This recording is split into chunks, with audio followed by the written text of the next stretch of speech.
Martin. Today is February 6th, 1989, and I'm going to be talking with Roger Panetta and Kate Harris about the proposed oral history project for the black professionals who settled in the Pinecrest area. But I know that I think what was on my mind is the more general questions about why people chose this community. oh, that's different. But the history of how we got here is actually very much tied up to why. Yes. And I'm sort of interested in the inner dynamics of the community, and how the community functioned. It was very planned. It wasn't something that was accidental. And see, her family, that's what I was saying, that her family was instrumental in seeing to it that other black families came. And my recollection was that they were the first. But the fact that Aunt Lou had a real estate license enabled her to help. Now, what is her name? Lucille Chance, I believe. She died just recently. And you said, did you say she was the first Black woman to be admitted to the bar in New York State. So she was a lawyer, but she also had a real estate license. Now, how they got here, I'm not sure. I don't know why. Why? Why did they pick this place? You know that house? You know that house? No. That's another, you know the house. Mm-hmm. It's like this huge thing. Oh, I mean, I don't. They were obviously had the means, and maybe, I don't know how they got here to this particular place. Were they trying to live in an integrated community? Not originally. I think they were trying to buy a house that would fit the whole family. That it was an extended family from the West Indies. I want to come back to that because that's been on my mind. What is the ethnic background of this group of people? Are they a lot of island people, a lot of people from the West Indies? Or would you say it's mixed? They wouldn't necessarily be first generation West Indies, no, but they would have West Indian heritage. Rather than Southern blacks? Let me think about it. Dr. Dolly was definitely West Indian. Dr. Black was West Indian. Tommy Patrick, it's hard, he's New England. He was a doctor also? Yeah. He was a doctor. He was New England, which is very different from Boston. Almost like a black Boston drama. My father's West Indian. The Adams is hard to say. I don't know. But there, maybe it was mixed, but mostly some. Predominantly. Is that your judgment? It was predominantly West Indian? Early settlers. But basically, they were part of a very small middle class. All professional, all educated? Yes, they were minister, doctor, newspaper publisher. The Chances were lawyers. Father's a professor. Did I say minister? Yes. Your mother was a psychologist? Yes, yes. I'm trying to think of the Patrick pediatrician. That's about, those are the people. What I'm trying to do in my head is imagine what people were choosing when they came here. What were they choosing? Now, I can't speak for the group Chances. I understand that. But in terms subsequent of a way people of were life, drawn by them. by them, that they went out and served as initiators, they said, you're the cook. And they What did they then, facilitated. do you know what what did they say about the place? Did they talk to your father? Charming, beautiful. Yes, no, my father knew Dr. Patrick, who was already here. See, it's a very small middle class, so it was like a little network of people. So when you were ready to leave the city, there were only certain places you could go. This one was one of the few places. Now, a lot of people went out to Queens. Why didn't they do that? Why didn't your father do that? Because this was more, this was prettier. This was actually nicer than Queens, obviously. And also, Dr. Patrick, he knew Dr. Patrick, he was my pediatrician. And he said, there's this little community. It was known for being planned. It was not accidental. That the integration was planned? Yes. It was not haphazard? No. The group of whites, who you should interview also, and the Chances, and maybe the Dollies, I can't remember. Maybe 2 or 3 black families were here. And they got together and they said, we don't want it to like change dramatically. Meaning they did not want a wholesale White flight. migration of blacks into that. They didn't want white flight. And they didn't want the whites running. It was mainly they didn't want the whites running. Okay. So they wanted a stable community. So they sort of, it was maybe not a quota, but they sort of planned how many, when houses went up for sale, they looked at it and they saw whether it was balanced or not balanced, the whole community. And then they would say, okay, this one you could put on the market with the chances. Now, the chances were the agent through And which the the thing real was estate. organized in, Yes. okay. This So, is initially now, all right. yes. Would There's that be nowhere in else your Hastings. father's generation? Yeah. What years, Kate? Well, we moved here in '50 and we were some of the last. I don't know when the chances came. See, if you Not really- earlier That's- than 1940, though, do you think? I can't say. I don't Okay. think so. But it's possible they came in '38. Okay. It's possible that I heard that tape. Do you remember if Judy was born here? I have no recollection. No recollection. But by the time we got here, Tommy Patrick had been here a while. Look, I can't, I'm sorry, this is so fascinating. I want to back up for a minute. Tommy Patrick was your pediatrician? He told your father. Did the people get word of mouth? Was that the principle? Okay. See, there was a very small, Yeah, I'm that- you trying said to that, emphasize that. it was a Yeah, because small- now it's not, it's hard for you to imagine it. But very few blacks had gone to graduate school, let's put it that way, and had achieved in the north. In the south, there were little small communities, people, teachers, doctors, because they served the black community. In the north, it's different. You sort of just had very few. And Tommy was, and for many years, was the only black pediatrician in Harlem. Up until like almost when I was an adult. So he was very well known. So he practically handled everybody. So he was So he would really only sort of tell this to other professionals? people who were his patients. Yes. Not all his patients, though. No, all those that say, now, see, Like certainly your people father would with have been children, considered... he in would this- be a very good one because he would know who had children, and then when it was time to go to a private school or private time to move, because you moved out for basically the same reasons people move now. That, Do you remember your father talking about that? my mother, Your mother? right. Was she- Father came kicking and screaming. I mean, not Are too you atypical. prepared to talk from- about that, or is that... Who, my father? About the difference? I mean, was your mother more committed to coming than your father? Yes, because she wanted a yard for her kids. She had grown up in a house, and she had grown up in a southern town, small town. And we were in private school. She thought it would be just as nice for us to be in public school. You were in private school in New York City? It's just really not too, in fact, the same reason. So she's saying that to people, right? And so she knew Tommy was out here. And he said, well, there's a very interesting street that I live on, and you should come and visit. And they did, I remember that, they came and visited. The Adamses were here, and they had a daughter about my age, which of course Judy was about my age. So they Juliet liked Guinness. it. They liked it. Mrs. Chance's daughter. She's supposed to be there. Anyway, so they liked it very much. Now, I don't know, and you'd have to ask my father, whether they had to wait for a while for a house to open up. Yeah, that's what I was going See, sometimes like a house would open up, it was supposed to be a White House. This is literally how they worked it. There was a family called the Noises that lived where the Hendersons lived.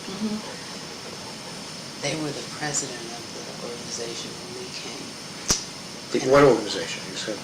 the Pinecrest Association. Okay. This was for the drive, because actually nobody lived on the parkway. I mean, it didn't refer to Okay. the parkway.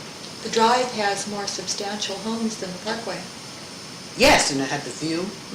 At that point, the view of the Hudson was, unequal.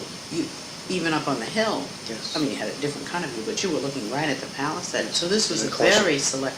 That may have also been a draw as to where my family. I probably think they could have gone around for other places.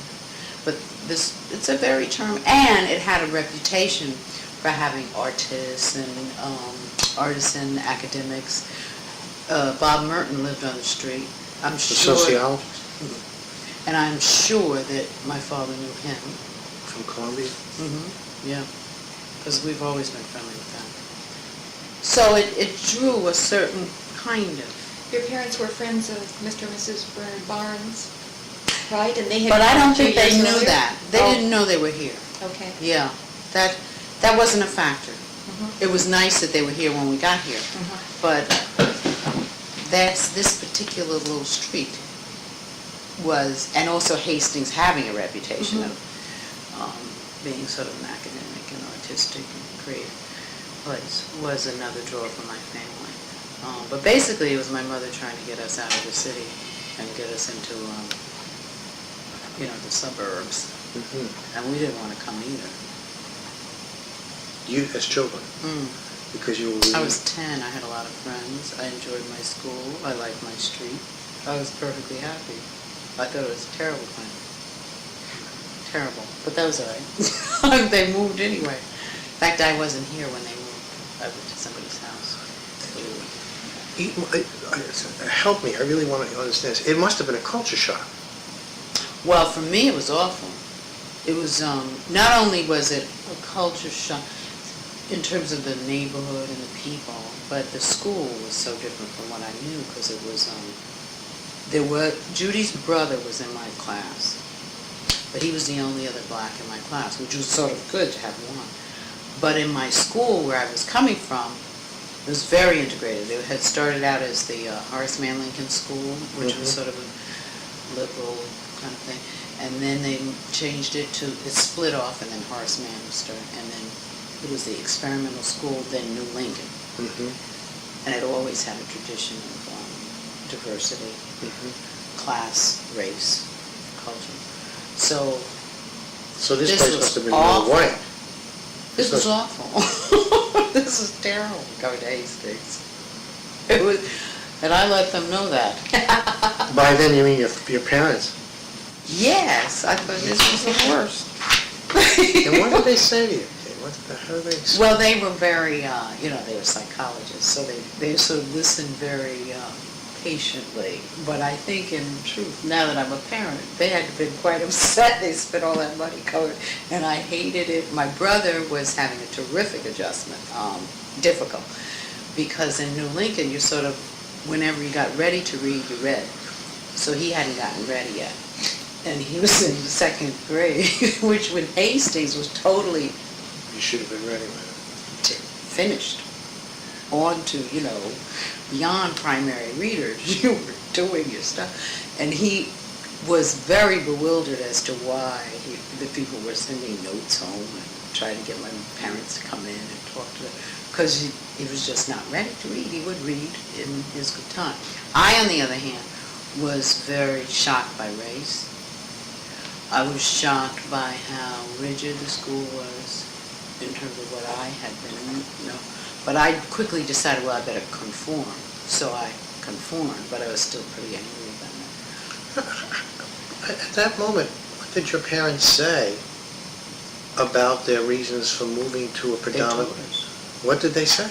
that race wasn't the issue, that it was the setting, it was the school was good, and that they could afford it, and therefore they wanted it for us. And my mother always wanted a garden. Was it only the garden, or were they looking to have you grow up in this kind of a community? Integrated. In an integrated community? Yep. Uh-huh. Yep. Now, I said we went to an integrated school, but we lived in Washington Heights, and that was black. So you lived, would you say that was true of most of the families that came They to wanted an Pinecrest? They came integrated. from black? Well, see, I don't know where the chances came from. I really don't know. I know that the Adamses came from Brooklyn.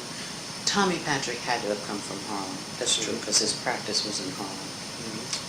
Yes, they probably mostly came from Harlem, but I don't know where the chances came from. Okay, go ahead, I interrupted you, I'm sorry. No, that's good, because it is true that they were looking for an integrated, now see, the street was integrated, but the town wasn't.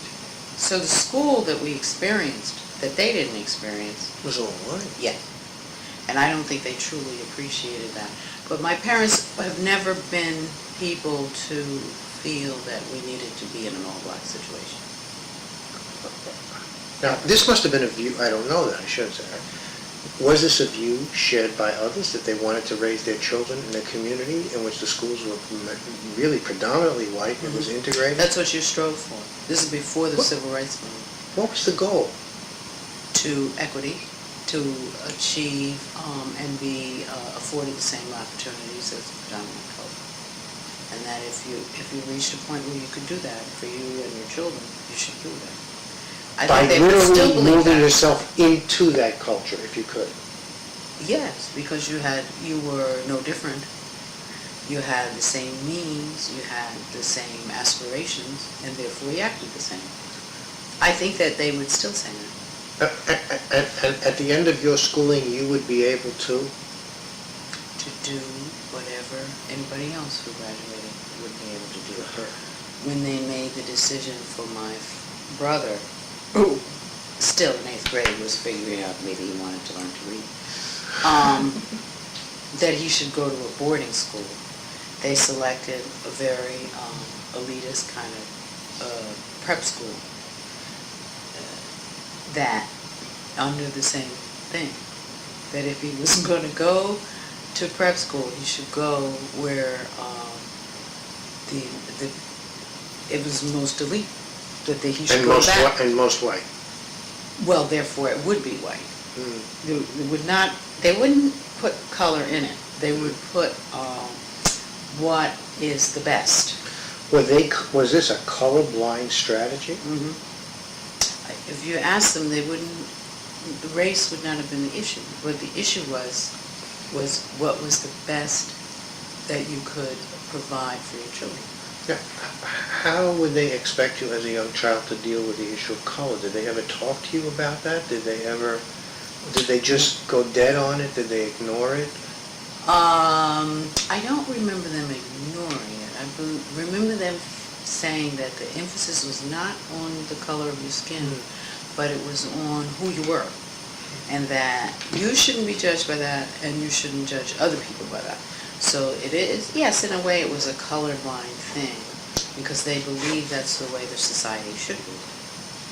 And if it wasn't, that was the society's fault, and we shouldn't sink to the level.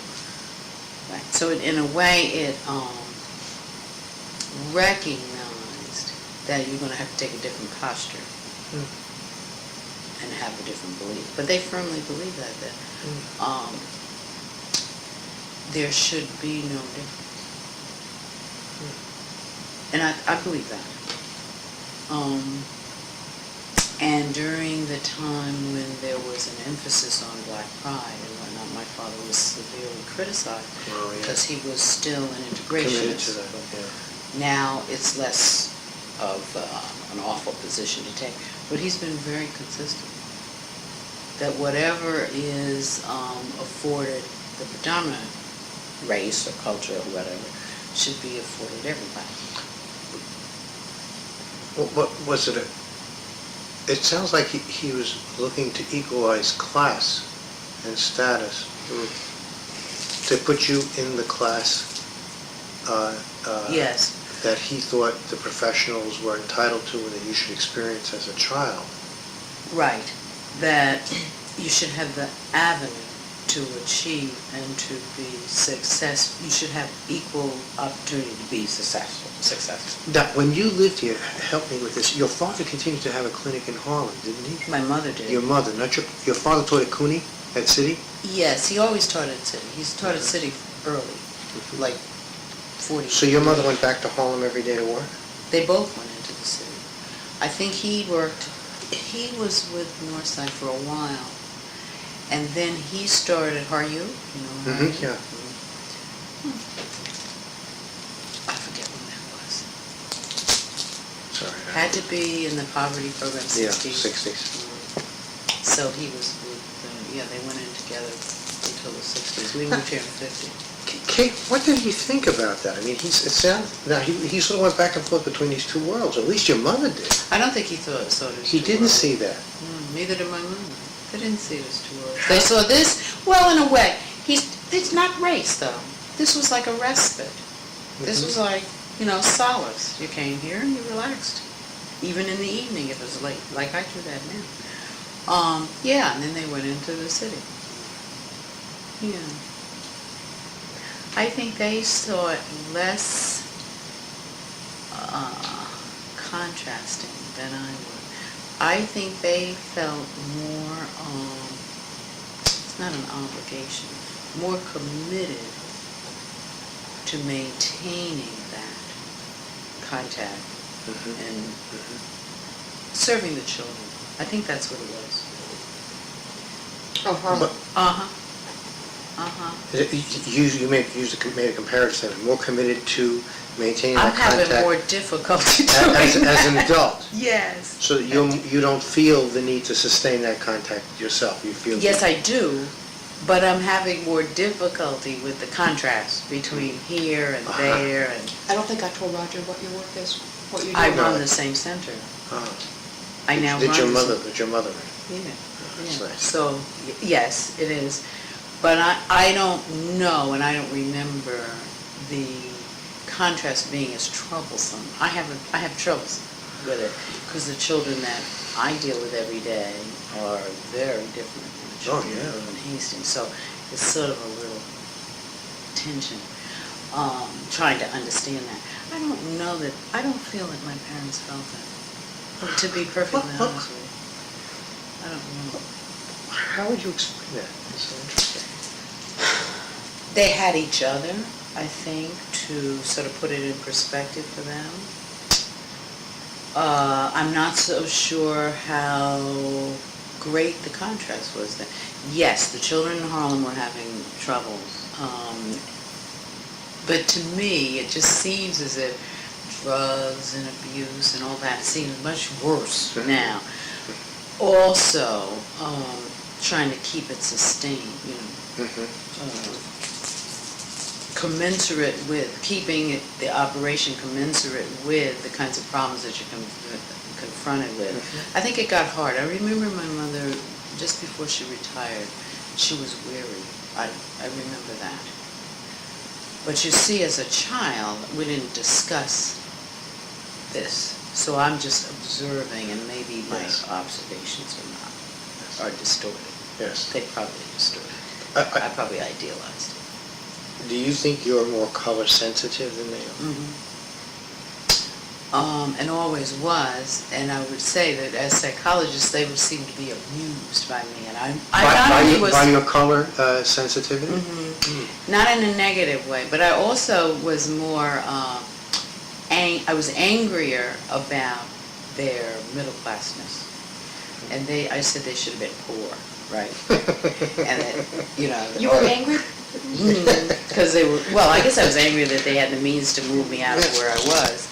And so then they were bourgeois, and they were, again, I remember my father being amused by me coming home, telling them that they had too much money and they should be, with the masses and whatnot.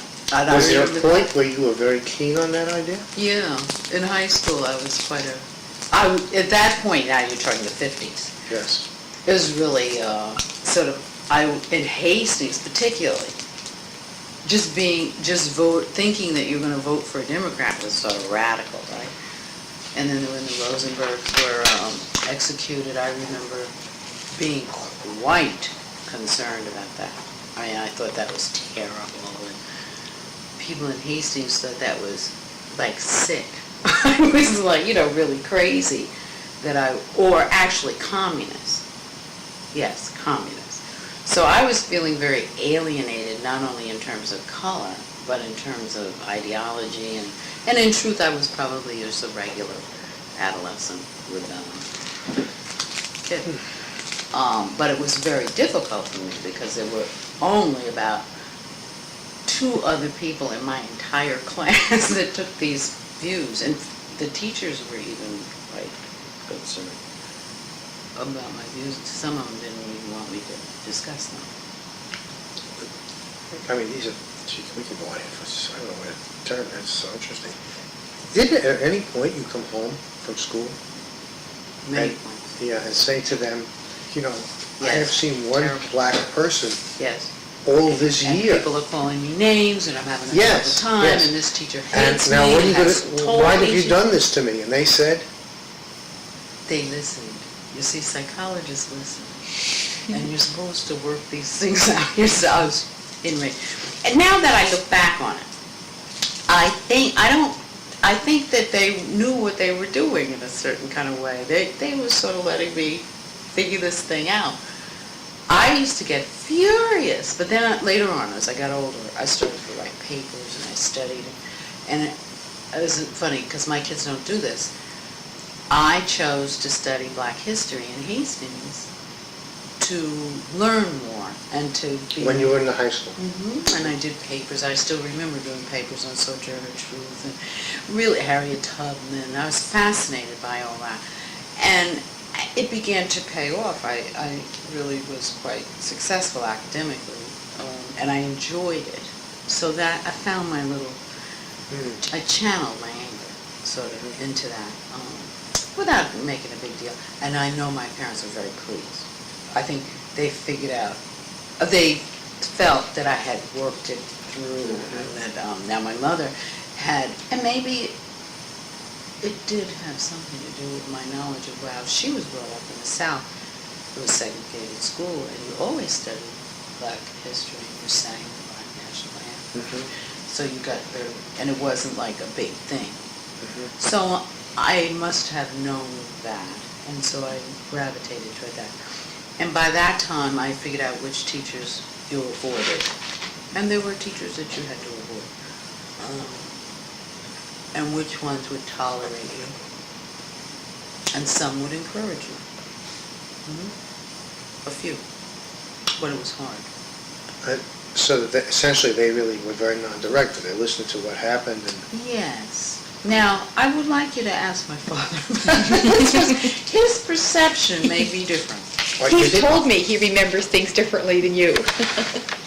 But he doesn't have any memory. Is your at mother all. still alive? No, Oh, unfortunately, so- she's so, not. yeah. And I would be interested in her assessment of this. But my father's pretty good. My mother was less communicative than my father. So he would have been the one who I think I would have gone to or directed concerns to. What? Kate, was there a book, a model, a person, an idea that they sort of threw around as their model, or was it something they simply improvised? I mean, did they say, this is like what you read here, or this is like so-and-so? It was something they had improvised. They didn't say, this is like this community over here. Remember that, how they did that there? They really wanted what was best for us. And they felt that the best education, the best living environment should be available to us, made available. I mean, they really, truly felt that. And particularly education. Best was a purely qualitative word. Yes. Yes. And if it happened that it was in Hastings-on-Hudson, that's what it was. If it was Kent School, that's what it was. Now, That's where your brother went? That's where your brother went? That's what they judged was best. You know, they didn't say Howard, or they didn't say. I think Mount Vernon pretty much was going by. I don't know. So they didn't choose that. In fact, it's my impression that if Hastings had been predominantly black, they wouldn't have come. Yes, that seems clear from what you're saying. If the street had been all black, they wouldn't have come. I'm certain of that. That little story you told when you came home, and you said, this is what's happening, and then your sense that parents listened to you, and you sort of wormed your way into black history. And asked me little questions, but not give me any kind of... Yes. Did they make an effort to create racial pride? Did they leave that alone? Did they figure you as... Not race. So they didn't... It's personal. Your personal achievement. So if Not you're based on a race. good student, and if you're a good student, and you have to be a good student by studying history topics and black history, that's wonderful. Or any history. Or any history, it's just as good, as long as you're good at it. Right, do math well. Write well. That's what, At to any have very point, high Did you standards. say that that's not for real? I mean, you No. were pretending At that... that point, now that's not what I would rebel about. I didn't rebel about that. I rebelled about class. Like, you have all this, you're buying cars and wearing jewelry. That was bad. But in terms of the academic part, I sort of liked that. That was okay. That was okay. What I had to do was figure out what really interested me and what I got a lot of joy out of. And so that's when I figured out Black history. And, you see, they had friends who now are considered part of Black history, but I didn't know that. Like Ralph Allison and Jacob Lawrence and artists and writers and people. And would they come up? All the time. Those were their friends. So I'm listening to discussions in the living room that now pretty much probably are historic, I guess. I don't know. There were people running for political office for the first time when Charlie Rangel ran or decided to run. Those decisions were made in our library. I remember the day the Supreme Court, but that wasn't in Hastings, when the Supreme Court's decision. Why wasn't it in Hastings? 54? 54, we knew. Brown? Were you on vacation? Wow.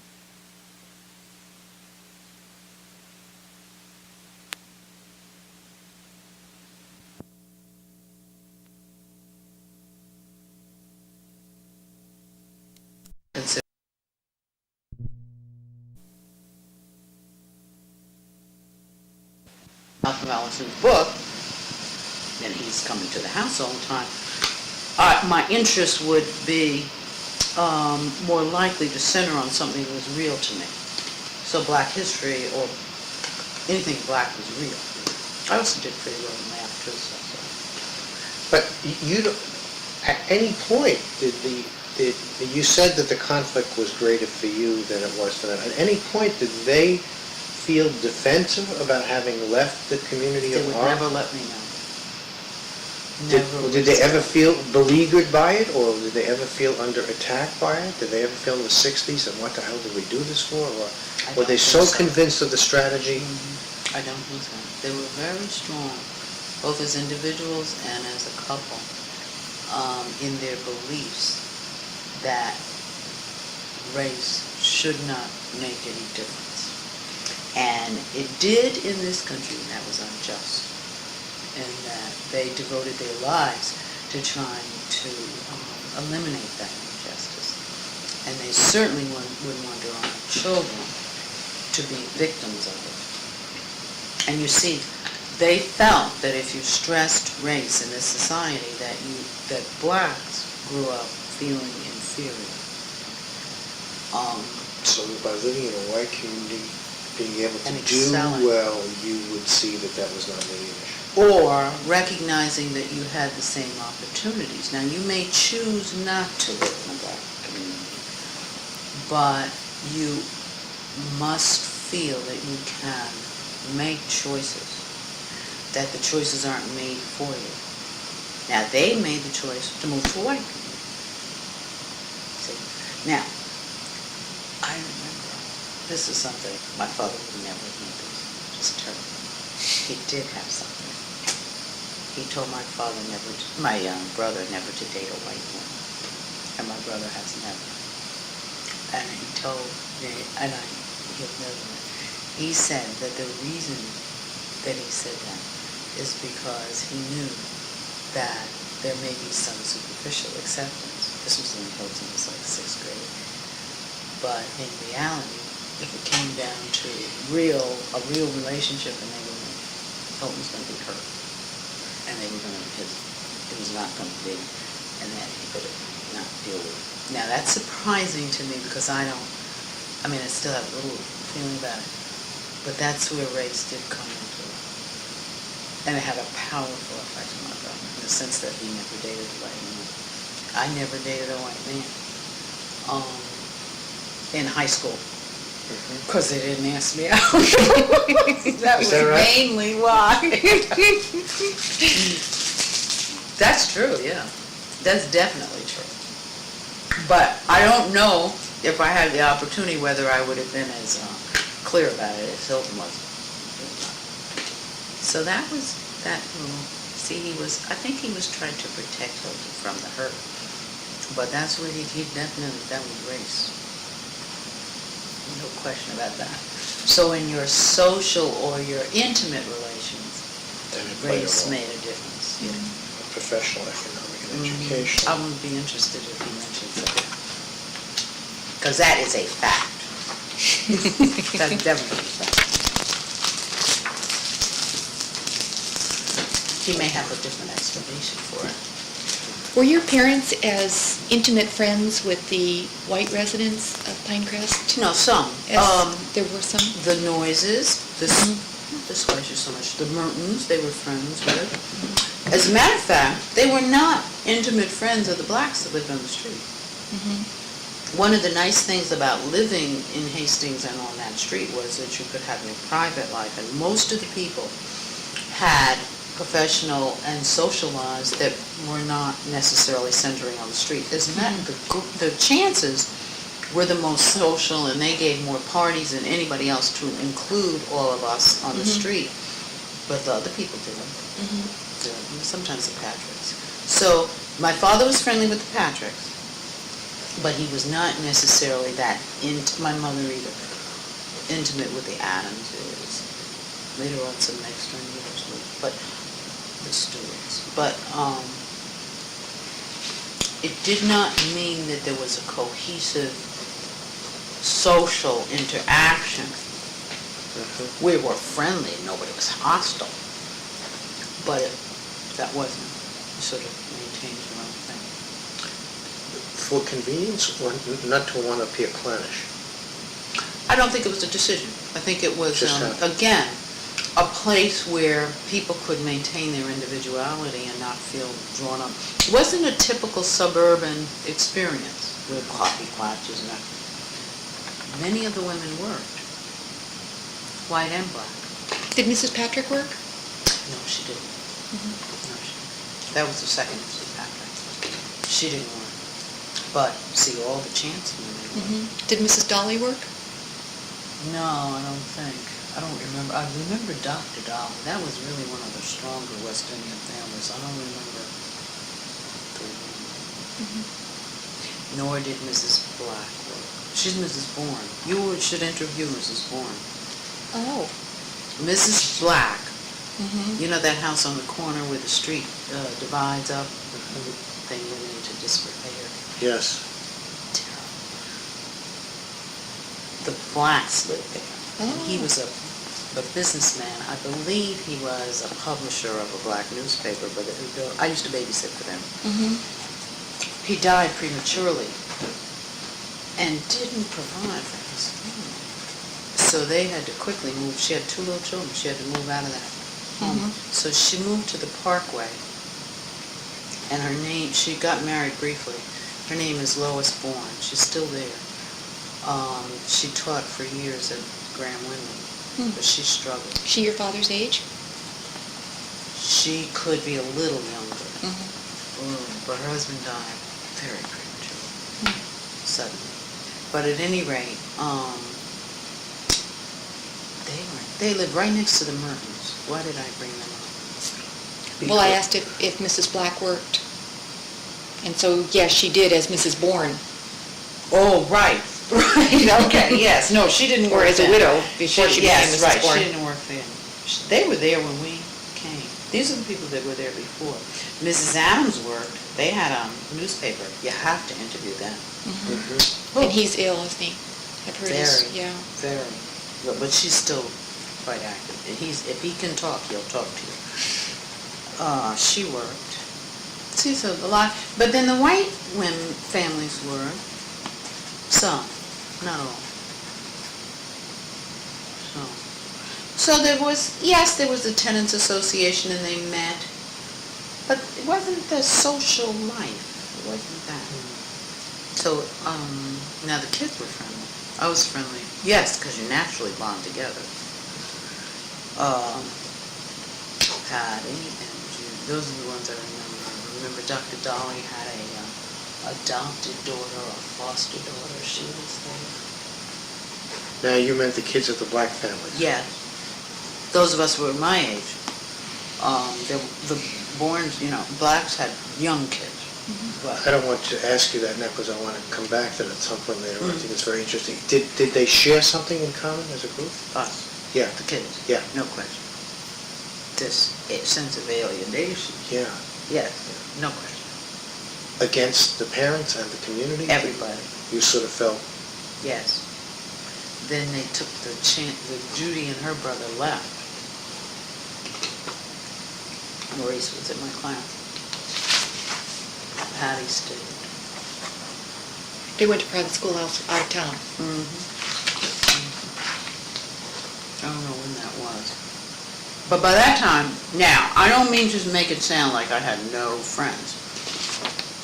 I did establish one or two very close friends. Very close. White. And so, this is older. High school. One of those friends was the daughter of a very liberal white couple, Yep. right? What was the other close friend? Was she the daughter of... Well, there was a Very liberal. professor, Hart, Molly. I found out she died, Molly Hart. So there was some. Then Liz. Who was black? But she didn't live here. Her father actually bused her in here from Elmsford so she could go to the school. Hastings schools were really quite good and had a reputation for being the best in the area. In Weston. This was Langworthy was, superintendent. You said before, and I know we're jumping all over, and I That's all apologize. You said before that the schools were important and that your father and mother said that the public school experience was also important, as Yes. opposed to the private school. Well, I think they had a commitment to public schools. To public education. Yes, Okay. yes. I'm sorry, can I They had interrupt you both again? been products of public Yes. systems. Okay. They, in the city, obviously couldn't find a public school that would afford us the kind of education that they wanted. So then that's why we're in private school. And a very progressive private school, very progressive. But they really, basically, if there had been a good public school, would have sent us to a public school. Did your mother ever feel that here she's working with children and in her own life pattern, she has committed by this action that the public schools in the entire city really can't do the job? I don't know that she felt that at that time. She did not feel that. I can't speak to that, to tell you the truth, because I'm not sure how her mind worked around that. You'd have to ask my father. Help me if I ever get to ask your father this question. I need to You know. must. Okay, well, I mean, I don't want to provoke him either. I need to know what his sensibility is about some of these issues, because I find them interesting, and I mean, I think they're really, it's what I see as the wonderful way in which the conflicts were resolved that I find so interesting.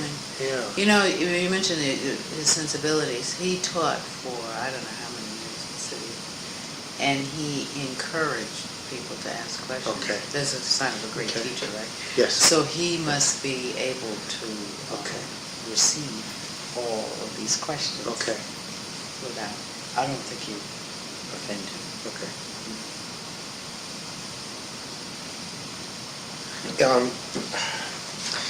If I look at this pattern, I sort of have Is it you here. generations? Yes. Okay, and I Right. have your father and mother here, and your children? Definitely. Isn't that Okay. funny? Yeah, okay. Is this representative of what went on in Pinecrest? Did they sort of come no. around the same time? There were people who came before you. Yes, and a lot of them moved. Would the people who were there before you be contemporaries to your father? Very much. So that they might fit in this kind of generation, his generation? Yes, right, Okay. definitely.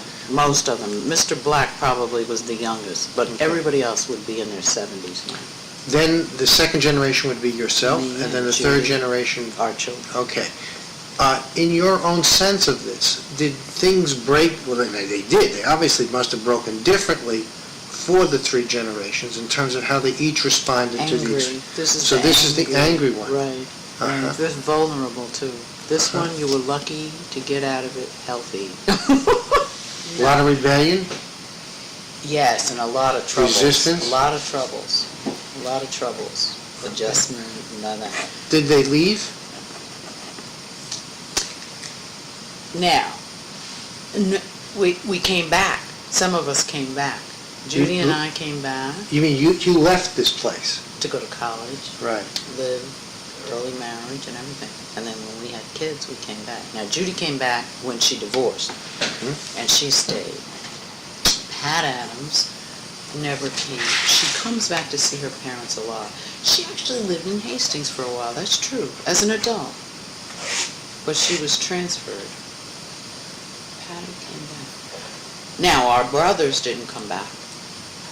Judy, Go slow for me. As a rule, did fewer of the men stay? none of the men stayed. They all left? Yeah.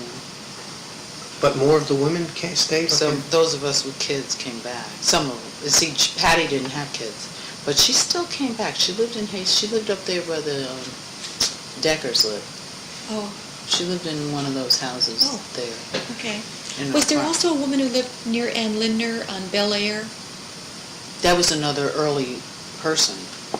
Oh, what do you mean by early person? Early black. Very soon after, like, this was settled. After Pinecrest was settled. Then, I think it was a Hage house. I think, Oh, that, okay, I wasn't thinking of that one, but then I thought there were, in a smaller house further towards Dobbs Ferry, I thought there was a black family there. later. But I didn't know them or anything. Later. Mrs. Madigan was in the Hage house for years. Who was that? That's the black woman who lives that's in the Hage house. I Right, met- yeah. Did I meet her? I don't know if I met her. I heard about her, I guess. Yeah. And I think she must have lived there for 20 years Yes, or so. yes. And I met her in the She was 70s. first- In the 70s, yeah. She was the first Early black yeah. out of this Pinecrest settlement.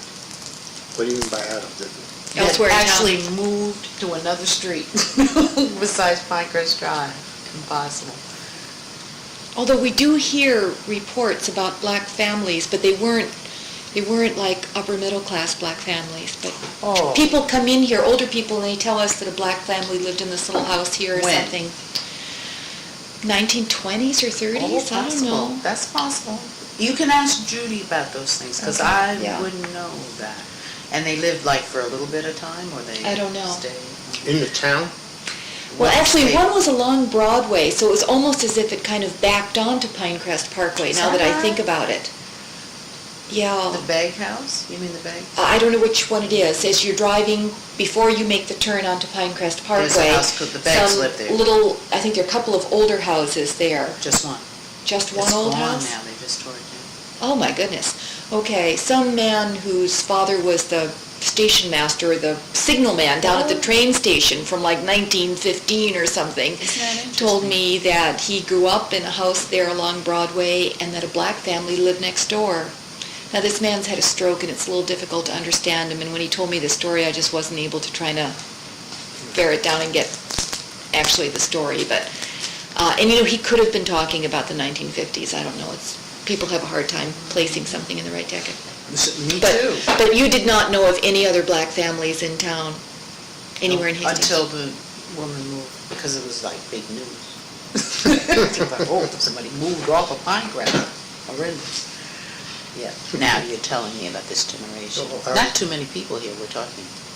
You know, how many families? 6 or 8 at the most? 6 or 8 black families of the professional blacks? There's 2. Dolly. I'm going down the hill. Black. Patrick. Chance and Gray. That's together. Adams. Clark. That's all I remember. Then later on, the people moved next to us, the name was Stewarts. They came later. That's all I remember. And Then, okay. roughly within the same age group. Yes, this was the youngest. He was the, see, well, maybe he was older and she was younger, I don't know. But yes, all these people. Dr. Dolly probably is older than my father, but all these people are about the same. Now later, the Hopes lived on Pinecrest Parkway. Alice Hope, much yes. later. Were That's there when people I a little moved bit here. before That's then? in the 70s. Oh, yes. When I must have gone to college 58, right? So then, things opened up all over Hastings. They hadn't opened up in Dobbs Ferry, though. Not at all. After 54, then things opened up generally. You didn't have to live on the same street anymore. So then you started breaking ground. Now, I don't know when I think she came before 15. She arrived in the 50s. Around, yeah. But then, after I left Hastings, now it was never huge numbers. The school system, I don't think, ever really got itself together. But there were families moving in all over Hastings. In which the people in Pinecrest remain separate in their own world. Yeah, it's very stable, very insulated. Very insulated.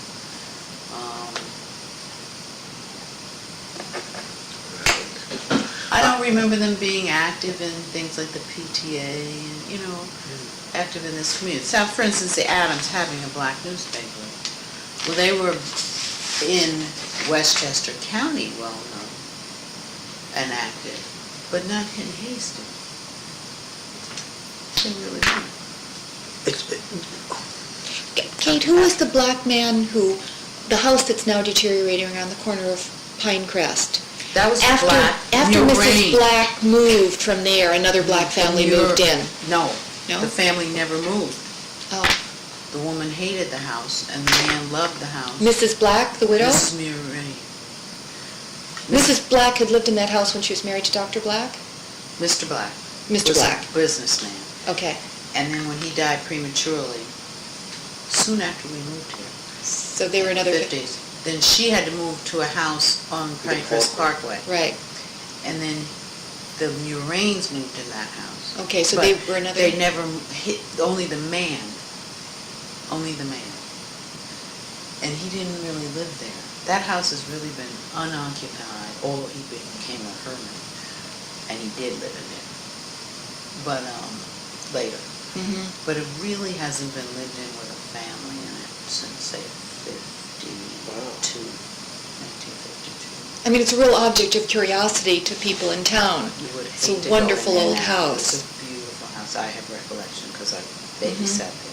Beautiful house, and the gardens were beautiful, and they kept them up, and there were statues in there, and the pool was used, and it was all wonderful. The Mertens, who lived next door, have a similar yard, but it was much smaller. Well, when the Murrain man took it over, so that had to be a crazy family, because the woman at the same time bought a house in Long Island, and she moved her family there, the kids, 2 sons. They're adults now. One of them comes to that house. Well, that's what I hear, yeah. Weird, because the car is there, a lot. And So there's they're kind nothing of in that house. atypical for... Oh, that's bizarre. They weren't a part of this community, Okay. ever, The Murrays. never. You're here?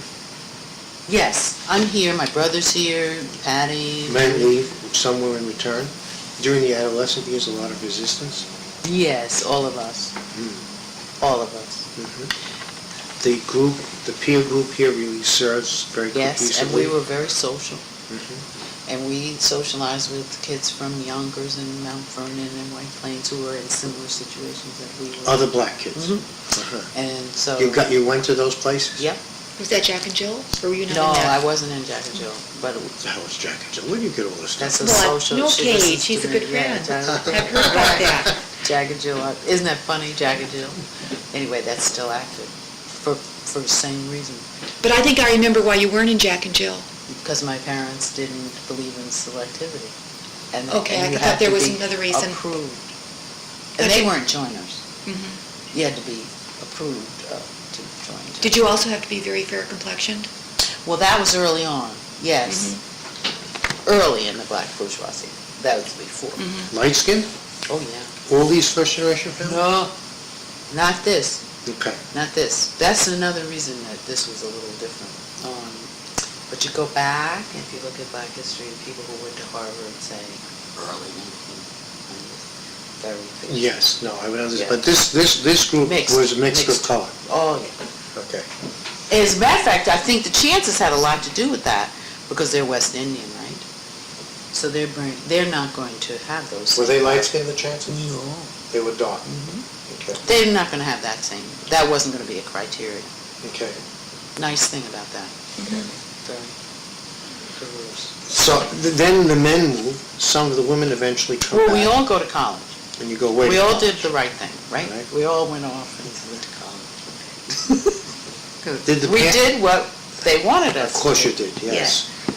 Did the parents have professional expectations? All of them. Every single, there wasn't one family that didn't have professional expectations for their children. And particular kinds of schools? Yes. Yes, Got it. definitely. So much. A lot of pressure there, a lot of pressure. And some of us began to break down sooner than others. Some of us didn't make it. Yeah. In fact, Patty got married there right after high school. That was shocking. Outrageous. And she had been more prepped than any of us. Patty. Adam. She was, people were actually, that's how I met my husband. The right men were farmed into Hastings from the time we were 12 or 13 by Mrs. Adams. And she would have parties for the right men. Where would she get these right men? She was a very social lady. She would talk, if some, like Garvey Clark, who lives here now. Yes. He's older than we are, but he was headed for Dartmouth. He was on the list. He was up there. Donald went to Fieldston. He was on the list. They expected, was She they was very expected organized. Ivy League? They were Ivy League, clearly headed for the professional, professions. And that was the only way we could socialize, if we were going out with the right people. And so my mother didn't like her at all, but I love, if I was going to have any social life, I'd just stay around with the Adamses. And I did, I met my husband there. Always white? Uh-huh. Always white? What? No. Oh, these are blacks. I'm sorry. Always excluding whites, that's what I meant. Yes. It's not an exclusion. It is that, obviously, you're going to marry and deal with blacks, so you're going to have black folks come up. And she was she was determined that all of us, but particularly her daughter, was going to have, the right. So then what we were doing, she married somebody from Young. Wasn't what the guys farmed in? Was he black? If anything, he was probably barred from Hastings, totally. So By now Mrs. she Adams, anyway. married the man. Did it last? Not a minute. Talk about resistance. Whoa. I mean, we all had to have a little rebellion. I mean, but that was rather extreme because Mrs. Adams was a prime manipulator. I mean, she's still known for that. People. She's still alive? Yes, thank heavens. Oh, yes. And I mean, I met so many people through her. From Brooklyn, from Manhattan, Bronx, but they were all right. And by right, they shared a common aspiration, a class aspiration, an They educational. shared membership in the same class. Whether they aspired to, we still don't know what they aspired to, but they were all like us in the middle class. And they went to the right schools. And their parents did the right thing. They were professionals too. And she had them. She knew. Then it wasn't hard to do that, you see, because there weren't that many. Did any of you black children growing up have parties at your homes in the Pinecrest area that had white So children Mrs. Adams had a lot. from Hastings? I don't remember whites. Oh, really? If any of you had a party? You see, that's where the division was. You didn't, and that's, I think, what my father was trying to tell Hilda. I remember, that's my first recollection of the word country club was in 7th grade. That's how people learned how to dance. So they went to the country club to learn how to dance. And up to that point, I had considered myself fairly well assimilated, even though I didn't want to be here. I had achieved academically, and I was elected president of the class, and I was, known, popular. And then they started these dance lessons, and lo and behold, I wasn't going. I wasn't invited. Because it was at the country club. Well, I didn't know. Or they were taking dance class and learning how to dance in these places, and they were country club, and I wasn't going. And then I think there was an issue. I remember my parents telling me that I shouldn't worry about it. I think they were pained. I think that was pain because of no social life. I had no social life in Hastings. None. You did not go to parties, even with a group of kids? Not at all. And up to that point, you have slumber parties and birthday parties. What'd your parents say then? You went to those That with girls, didn't you? Right. And then it stops happening because then they become co-ed and people start dating and that. So then it's that I think they were pained. And I think the silence was not kind of amused, detached watching. They were pained. I think back now, they never said that. But then they never said I couldn't go to the Adamses or I couldn't go to Brooklyn to a party. So they encouraged me to have a social life. They did facilitate. But I think that bothered them. I think they watched me have a hard time with that. Mm-hmm. If you charted your own race consciousness, what would the curve look like? I mean, does it go like this? Well, does it as a stay happy that? little child down there in New York City, I don't recall race being an issue at all. Mm-hmm. I go to an integrated school, I live in a black neighborhood. Class was, because you see that progressive school, there were only rich whites. Real rich whites. So we went to their house and the elevator went right into their living room. Mm-hmm. I didn't associate that with color, I associated that with class. Then I got here and then right away it's color. Yes, because even when I went to the South to visit my grandmother's in the summer, it was all black. Some issue of race, but we were happy. Mm-hmm. But here, race became an issue from the day one. For you, Yeah, but not for your parents. I don't know.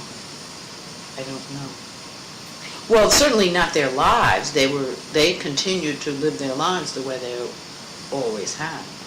And they didn't have that much to do with Hastings because they didn't even have time. They were mostly in the city. All their friends were in the city. They didn't function with these people. And they brought their friends up here. Yeah. Did they shop in the town? Yes. We went to, yes. Mm-hmm. Church members? No. How about They the never- other families? Episcopalians? I think, well, Mr. Adams was a minister, and he had his little church. Yes, mostly Episcopal. All of us were Episcopalians. Mm. All of us. Isn't that funny? Well, not very many active. I guess Mrs. Wright, I guess see, poor Adams. They tried everything. It didn't work. Was his church in Harlem? No, his church was right there on 119. An old stone building? No, little tiny frame church. Misplaced. Just sits there by itself. Does The it have an library, exclusively isn't the black library there? congregation? Or is it integrated? Now, I don't know what it was. It is. Then it was black. I don't know what it is. It may not even be Episcopal anymore. But no, there wasn't much. Was there any any social institution in the village that they could participate in? No. So they really had a private world. Mm-hmm. And with the exception of the Adamses, most of the people worked in the city. Yeah. Dr. Dolly's practice was in the city.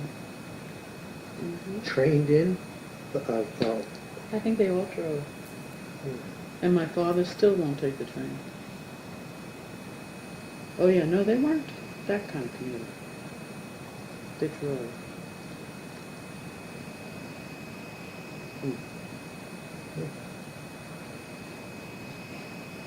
I wish Judy were here. Actually, it's probably better that she's not. Judy got an independent picture. She's going to remember much more of the early stuff. You're here, right? Mm-hmm. Your children raised here? Yeah. Well, yes, from two, yeah. Okay. One was born here, and they love it. Is that, would you say there are there peers, your peers from Pinecrest with children who were raised here? Judy had two sons who were raised here. So we have some three-generational histories here. Yes, right.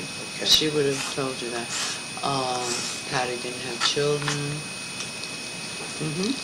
But some people exited. Most exited, right? Okay. Any sense of why did they say, this is not a place for us, I want to have... Well, some of these people exited. Several of these people exited before. Any particular reason, or...? You know, I don't know why the Dollies left. That was a big disappointment to me. I don't know why they left. They lived in the house that Bluesteins Right, lived in. big white stucco house. Across from that Yeah. strange house. Dr. Patrick stayed. He didn't have children. The Chances are still here. The Adamses are still here. The Clarks are still here. There's something in my head that I'm forgetting a major family, but I can't. I don't think I have. Anyway. So you have two families where we have a three-generational Yes. Yes. Or more? Yes, Okay. two. Just two? Yeah.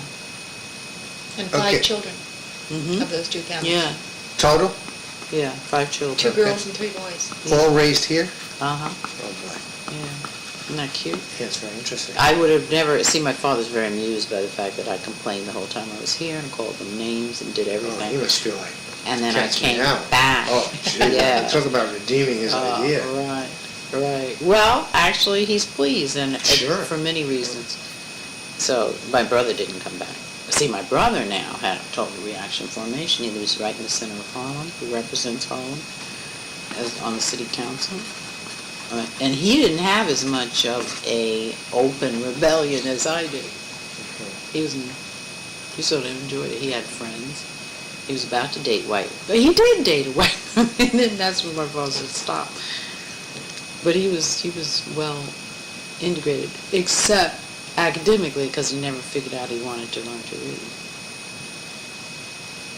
So some people had a reaction saying this is not a place for me. And they left. As a matter of fact, Judy's brother also lived in Harlem, in the bounds of Harlem, and had a liquor store, like, in a place where you wouldn't send anybody. I mean, Lord. So, I mean, he was, like, in there. Interesting. After growing up in a castle, like, their house is like a castle. Well, and Judy has worked in Harlem for years, hasn't she? Well, her family's business is, actually, their real estate and law practice is Harlem-based. Was and still is. But they had this other thing in terms of Hastings and Westchester. Hastings. When people left, were they leaving because it represented sort of a traditional break between the generations, or were they leaving in some rebellion against this particular place? You were fleeing. You The were place, actually... and what they thought was going to happen. You couldn't wait to get out. I mean, all of us were like foaming at the mouth to get out. Because it was an integrated, predominantly white community? It was predominantly white. It was not integrated. Right. It was predominantly white, and we always felt alienated. No matter how well we did, we were alienated, essentially. All of us. All right. So some people left, some people stayed. You, two families? Then we came... of this... Yes. Yes. Okay, then... Most stayed, right?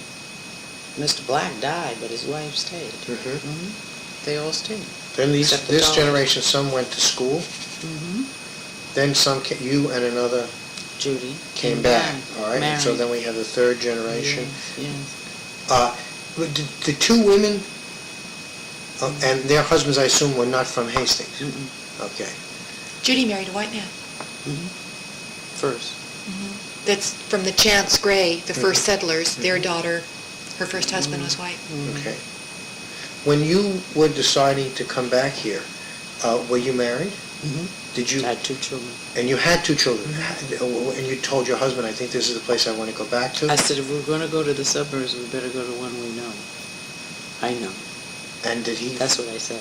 Did he buy that? Yes, obviously. Because we moved here. He bought that. But at the time, Judy was not married? I'm not so sure he's entirely bought it all these years. I know, right. He He's bought had his it, own so we bought a resistance. house. Yes, he has never been. Where Now he where wants to is go your further house? north on High Street. Where You know, is it? between Harvard and Amherst on the other side of the street. Yeah, little house All right. there. He Then, liked the city. My husband wanted to stay in the city at the time. because of the city or because of the neighborhood and the And- community? Did he want to be? Everything. Okay. And all our friends were in the city, and he had a job in the city. He was really happier in the city. But now he wants to go to the country. He wants to, Go further north. but our children love it. Your children love this place? Yes, all of them. Judy's children? I would say they did. Yeah, Yeah. they're great kids. I would say they do. They're older. But I would Did say this so. generation, did your children go through the kind of... Which was always curious to me because actually things hadn't really changed that much. But it was what they knew. See, I was yanked out of something that I was very comfortable with. But my children were That's from... all they knew. Yes, that's all they knew. And they, had a normal range of things going wrong and going right and all of that. But their feeling about themselves is much healthier than probably mine. In terms of Hastings. Do they see themselves in terms of color or class? They more class conscious than they are color conscious? It's very hard. You have to go now each individual child. I think my son has no racial awareness at all, and he's beginning to understand that he is black and that he will be subject to 22. But he's really rather oblivious in function. So far it hasn't been a big problem to him. He probably could have more black friends. Your judgment or his? Mine. Okay. Not his at all. He's very happy with his friends. My daughters have a very keen sense of themselves as blacks. Very comfortable with that. And have black and white friends. Very integrated people and comfortable with that. So really, your father's gotten his way with the Right, third yeah, generation, right. really Right. supreme. And had since this generation Yes, too. yes. Yeah. Me, Yes. you know. Any of these children married? No. They all went to Too high young. school in Hastings? Yes. Any go to college yet? Well, your son is 20? He had 1 year college, Uh-huh. and then dropped out. My daughter's in Hartford. Judy's sons, one went to Princeton and one went to Dartmouth. Is at Dartmouth now. Yes. But Chris graduated. Any schools run through the 3 generations? No, because you see, probably this group. Squeezed out. Tommy went to Harvard, but this group probably went to black schools. Where did your father go? Howard. So did my mother. But then they went to graduate school at Columbia, but actually they went to black school. So it wasn't an option for most. But Tommy went to Harvard. He went also to Boys Latin. None of this third generation says, oh, why did you choose to live here? I hate this place. They're all very content to play. Of my children? Yes. No, I don't think that And- Judy's children and said the- that. Very Mary, happy. you feel that It's a Judy's nice children- place. Right, but it's unfortunately it's such a small sampling. Yeah, I think Judy's children do like Hastings a lot. But I mean, you're only talking about 5 kids in just 2 families. But there weren't that many of us here in this Yeah. generation either. Really. Now, there are other children in the Hastings schools. Or would you call them Generation 1? No, they would be Generation 2, I guess. Whose parents didn't grow up here like us, but whose children are growing up here. I think you'd get a different impression from that, to tell you the truth. Which would be more like you. So it's the second I think generation. so, yeah. I think so. Somebody like a Wendy Clark who did so well. Whose father was one of the young men bussed into Hastings to be an eligible man for one of you. I bet you Wendy would tell you she hated Hastings. Huh. And she excelled. I think if you interview several of the other current, they would not be happy. Not as happy as my kids. I was always amazed by that. I'm very careful not to impose my views on them. Of your, this experience over here. Right. Now they're older and I can talk about it, whatever, but when they were younger, I was just, again, I was probably observing. Were there in your adolescent experience, any of your schooling, let's just say with the schooling, sort of acute racial incidents? The first time I was called a nigger, I remember it, and I remember who did it, and he still lives here, and I still don't speak to him. And it was horrifying, and I was disgusted, and it was just awful. I had a teacher. That really bothered me. A math teacher, Miss Cotillo. Boy, did she hate me. And I did very well in math. I loved math. And no matter how well I did, she always wanted to cut me down in front. And one time, she said they were going on a trip. And everybody had to take this test. And anybody who got above a certain grade would go on a trip. And then those of us would do. Now, I got an A+. But something she found about a decimal point, she wouldn't let me go. But she did these things. Now that, my father did intervene, because she was absolutely crazy. And then there was an issue in social studies class when Mr. Dane, I don't know, he got to a point where they were talking about differences in people. Now I'm the only black in the class, so he asked this question, is there anybody that any of us know or know of that's different? It was total silence in the classroom, so I raised my hand, and I said, all of you. Oh! And he put me out of the class. He thought that was terrible. Great line. It's a great line. But there was silence, seemed like it was an hour. So he sent me out of detention. I had like those things that happened where I was mortified and feeling very bad. At that point, did your parents discuss those things with you? Or? Yes, they did. Those things they did, because those were like real painful things. And what did they say? How did they? Oh, they empathized. They would, and they did intervene with this teacher, with the first one. With the second one, they did tell me that he was sick. I remember that. That the teacher was sick. There's something real wrong with that. But it never shook their faith in what they were doing. No. Nobody ever said, now, this is exactly what we're afraid of. It's time to go now. Look at this kind of thing. This would have happened in the city. Because this was a microcosm of the whole country. It was not anything different. Where were we going to go? And you had to deal with this. It was pretty acute, though, if you're the only black.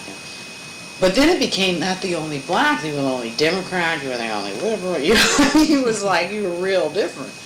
And then it became a badge, like, but it's very painful when you're 12, 13 years old. Anything you ever recollect that either the parents' generation or your generation led the group to take a public stand on any issue in the town? As a group? Now, vaguely, as a group, but not a group isolated, as a group complaining. About something, yeah. Yes, I vaguely remember something about this issue of the Deckers and communists and stuff like that. He ran for the school board. She ran for president of the PTSA, wasn't it? Is that what it was? We just got out the whole scrapbook about the whole affair.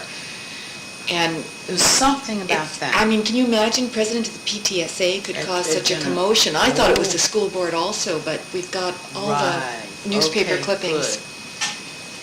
They did support that. They were supportive of the Deckers.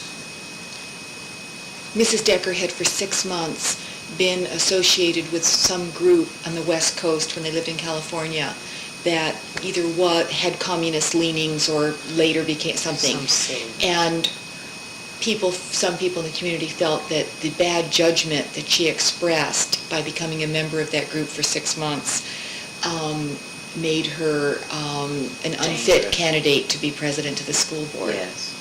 And it There was a big thing incredibly in the divisive. town. When yeah. was it? 50s? Uh-huh. When was Sounds it? like the 50s. I think, yeah, I mean, it was during the 51, McCarthy era. 52? Yeah. I remember that, and I remember this group uniting. I mean, it wasn't a race thing at all. It was No race issue on which they ever took a public stand in the town. Nothing came up that I know.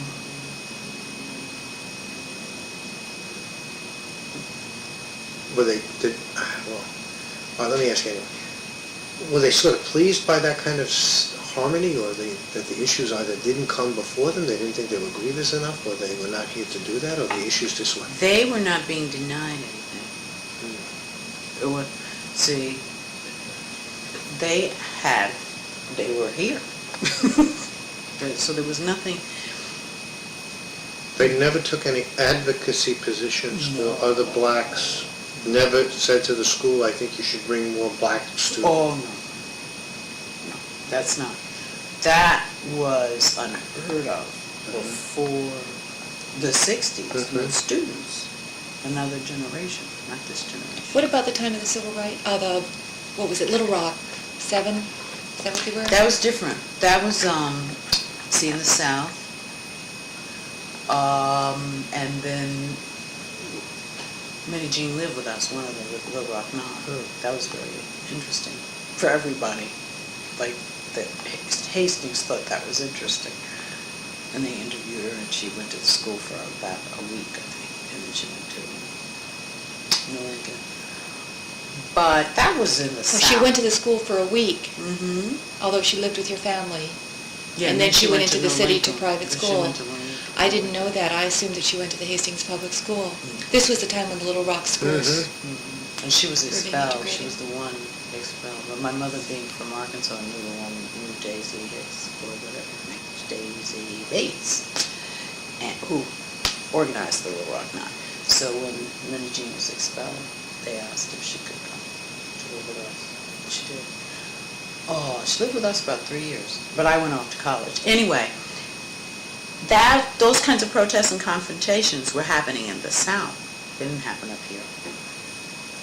In fact, the whole civil rights movement, when it shifted to the North, it disintegrated.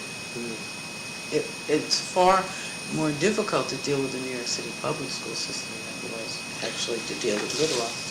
In any of these generations, do you ever recall an incident where the group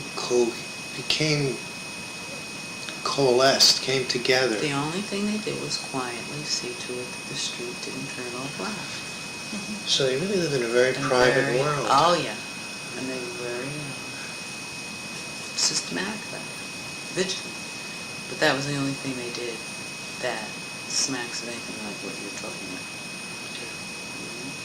Is this generation probably, well, no, actually this generation would later on be in the protests that had nothing to do with Hastings. Yeah, right here. Nothing to do with Hastings.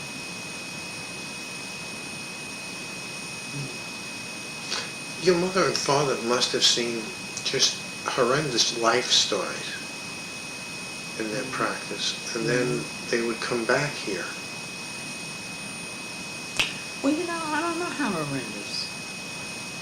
Yes, some of them were horrendous. I think it got later horrendous. I'm sorry, you made that point before, you said it was Yeah. more, the gap was wider now Mhm, than it was when your father and your mother. But they would maybe correct me about that. But you know what, I remember even Northside served more middle-class kids because people were interested in having their children tested. And so they paid. But that's not all of the children. But then later on, when they got public funding, then they had to serve the community. But that was later on.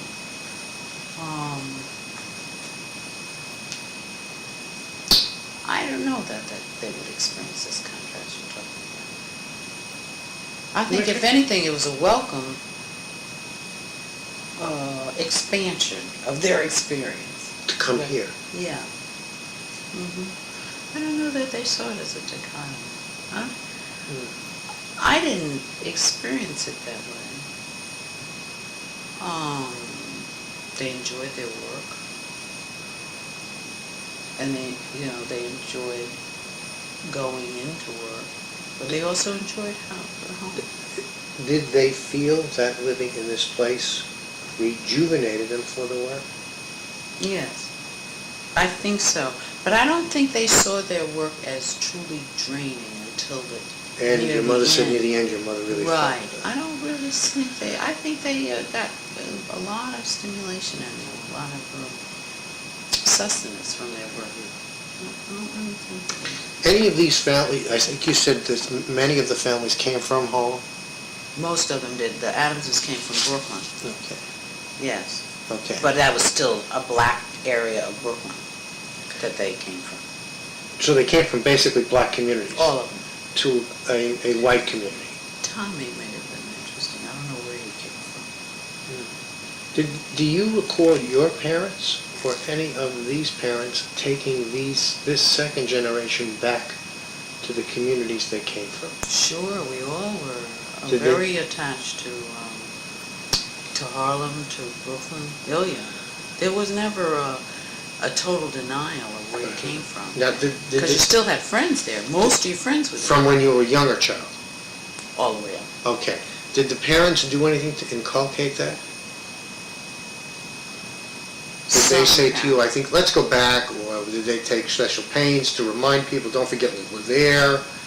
I had family there, my grandparents, all the friends. So you maintained these sort of organic And so connections? did my family, so did my parents. Okay. We were, not only did friends come up to see them, but we went there. Did they ever proselytize with these other groups of the other members of the family units, cousins? You should come too because I think this is a great place and we're very happy here. And Not my parents. No, I don't think any of them. so no family here had a Encouraged. relative family. Except the Grays. The Grays and the Chances were already an extended family. When they came over. And they kept bringing people over from the islands, and the house was big enough. And so they had a lot of people. Largest family? By far. Anybody object? Nope. Weren't some of the people living in the Gray House, the Chance Gray House, unrelated to either the Chances or the Gray? Related in some way. Oh, really? I picked up some woman once, black woman, and gave her a ride, and she said that she had kind of grown up there, but that she was not related to them. Juliet? Her name was not Juliet? I don't know. She was Possible. working up at Children's Village. Possible. I don't remember her. Or she could have been the exception. I don't remember her. I remember Juliet. There's another Juliet. Well, this woman's now like in her 60s. I don't know. Or who late that is. 50s. Yeah, I don't know who that is. You know the man that is deaf that now lives down at the bottom of Washington. His 2 children. Anyway, he's Judy's cousin. And he's black? Yes, and he grew up there. He's totally deaf. And they use sign language. You see them in the village a lot, anyway. He grew up there. There was not this, you see, I know where you're going. There was no movement. This wasn't a movement, and this wasn't a group of activists who were going to deal with whatever the ills were that they found or forge new ground. Just They a very did it private. through their own personal and professional achievement. They were successful and felt successful, and they afforded themselves the benefits of being successful. Yeah. But clearly believed in the notion of a balance Mm-hmm. and had a vested interest in maintaining it. Mm-hmm. Now, and my parents, I have to speak only for my parents because I really don't know the others that well, were firmly, they really believed in fighting for others to have this opportunity to, not to move to Hastings, but to be educated and to have the kind of housing. But, so, and that brought them a lot of joy. So Hastings was not vital to that. It was more like outside. It was more important. Was it ever because of self-interest that if this Pinecrest community gets tipped, we're going to get white flight, Yes, and that's exactly what definitely. we don't want. Definitely. So let's not talk too much about this, Right. because And- we'll be right. overrun here. Yes. And it'd be like Queens. Yeah. Yes. St. Albans. Jamaica. It'll just be totally black. And it worked. Is your father a very proud person? Mm-hmm. Mm-hmm. All of these people were. Very ambitious? Yes, all of these people were. All of them. And high achieving. By any standard. Yes. By any standard. Or every single one of them. Now, today it's different. Many people achieve and surpass this, and they have opportunities, more opportunities. They're still, and their children are having troubles in these pockets that they're, You mean that other people who follow this example now, larger in Many number, more, in many more. more communities, that at this point here, These kids are still like me, feeling alienated. it's very strange. My daughter's boyfriend is black, and he really, I have a sense he has no sense of his blackness. He's like my son. I've talked to him, and I think like he just, I don't understand what happens to black males in this situation. You know why? Because I don't think they feel the barriers of, say, social barriers. because of athletics or, Well, they're sought after, I think. Whereas the girls are still like me, waiting for somebody to ask them out. And there's nobody asking them out. They're still, so they have to come to terms with that sooner than a male would. I think that's the only thing I can figure out, because I watched my daughter, my oldest daughter, didn't have dates. When other of her friends, stopped going, she had the same experience I did. Stopped going to slumber parties and the birthday parties, and all of a sudden you're dancing and dating and nobody's asking you out in the school, in the town. Whereas my son never gave it a second thought. he dated white girls? Yep, only. Does he even have one black friend? Oh, yeah, he does. Yeah, he has now several. He's much more, he's got a wider range. Now, he said to me, well, you want me to date black women? Well, where are they? So he's dating your Hastings. I said, oh. Maybe there aren't too many. But there were a couple. But he wasn't having a big choice. But he could date. Now, my girls, if they had to rely on Hastings, they'd be totally out. So that may have something to do with it, of an awakening. Because that's when I remember I had it, at the social, it came down to dating. For men, it'll come later. Oh, yeah. Jobs, all the other pressures, primarily jobs. But by that time, it's too late. Now, Donald says he had that. He didn't have any idea of what was going on until he got to college.